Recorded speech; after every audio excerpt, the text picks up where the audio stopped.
यार सारे दोस्त दुआ करना, मेरे एक जिगरी दोस्त ईद से पहले का मुझसे नाराज हो गया है। वजह ये बनी कि उसने मुझे कॉल की और कहा बताओ रोजे कैसे गुजर रहे हैं। मैंने कहा एक एक करके, बस इसी बात पे नाराज हो गया।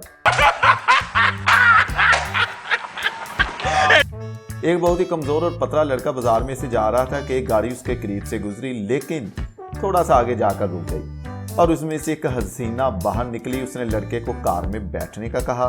लड़का हैरान रह गया कि इतनी अमीर और खूबसूरत लड़की मुझे लिफ्ट दे रही है। लड़का उसके साथ कार में बैठ गया और मन ही मन में उसके लड्डू फूटने लगे कि अगर वाकई इस लड़की से मेरी शादी हो गई तो मेरे तो वारे न्यारे हैं। सारे रास्ते में वो यही सोचता रहा। लड़की एक बहुत बड़े बंगले के अंदर गई और अंदर जाकर लड़के को एक सोफे पर बैठा दिया और कहा कि मैं अभी आती हूँ थोड़ी देर बाद।